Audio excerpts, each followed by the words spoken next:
लाडकी बहीण योजनेचा 6वा हप्ता म्हणजे डिसेंबरचा हप्ता सर्व लाडक्या बहिणींना मिळालेला आहे। तर आता तुमचा 7वा हप्ता म्हणजे जानेवारीचा हप्ता कधी मिळणार याबद्दल सर्व महिला वाट बघत आहेत। तर यामध्ये अतिथी तटकरे यांनी काय म्हटलं आहे आपण या व्हिडिओमध्ये बघणार आहे, तर व्हिडिओ शेवटपर्यंत बघा।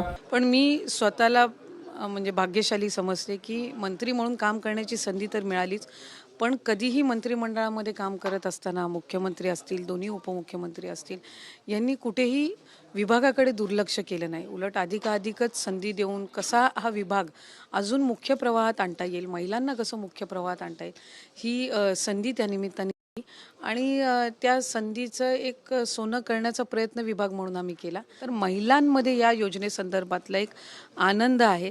त्यांना एका गोष्टीची कुठे ना कुठेतरी एक कमतरता जाणवत होती, ती म्हणजे की योजना अनेक आहेत पण महिलांना आर्थिकरित्या सक्षम करणारी ही पहिली योजना ठरलेली आहे, ज्याचा एक आनंद त्यांच्यामध्ये पाहायला मिळतो आणि तो आनंद त्यांनी मतदानाद्वारे व्यक्त केलेला आहे।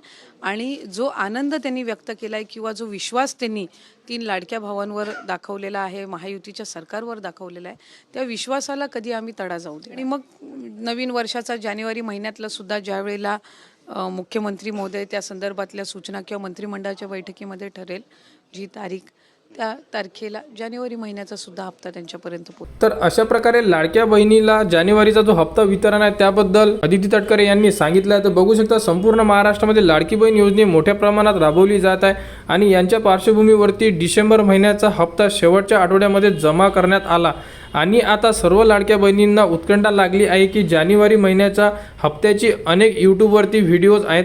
संक्रांतीपर्यंत पैसे जमा होतील किंवा पैसे जमा झाले आहेत, परंतु अद्याप अशी कोणतीही अधिकृत घोषणा झालेली नाही आहे। अदितीताई तटकरे यांनी सांगितलेले आहे की सध्या ज्या ठिकाणी तक्रारी प्राप्त झालेल्या आहेत त्याच ठिकाणी असणाऱ्या लाडक्या बहिणींचे कागदपत्रे तपासणी केली जाणार आहे। तर अशा प्रकारे अपडेट सुद्धा देण्यात आलेली आहे की आता ज्याही ठिकाणच्या तक्रारी आल्या आहेत त्या ठिकाणच्या सर्व महिलांचे कागदपत्रे तपासणी होणार आहे आणि त्यानंतर तुमचा जो जानेवारीचा हप्ता आहे 7वा हप्ता हा तुमच्या बँकेवर जमा करण्यात येणार आहे। जानेवारी महिन्याचा हप्ता जमा होण्यास उशीर होणार आहे। अपेक्षित आहे की जानेवारी महिन्याच्या शेवटच्या आठवड्यात मंत्रिमंडळामध्ये निर्णय होईल आणि त्यानंतर तारीख ठरवली जाईल। तारीख ठरवल्यानंतर हप्ता वितरित केला जाईल। संपूर्ण महाराष्ट्रातील लाडक्या बहिणींना जानेवारीचा जो 1500 रुपयाचा हप्ता आहे तो तुम्हाला मिळणार आहे आणि तो देखील तुम्हाला या महिन्याच्या शेवटपर्यंत तुमच्या बँक खात्यामध्ये जमा करण्यात येणार आहे आणि पैसे जमा झाल्यानंतर त्याबद्दल तुम्हाला अपडेट सुद्धा येणार आहे, जसं की मेसेज येणार व तुम्हाला बँकेकडून सुद्धा अपडेट येणार आहे। तर सर्व लाडक्या बहिणींना त्यांचा जानेवारीचा हप्ता म्हणजे 7वा हप्ता थेट तुमच्या बँकेत या महिन्याच्या शेवटच्या आठवड्यामध्ये जमा करण्यात येणार आहे,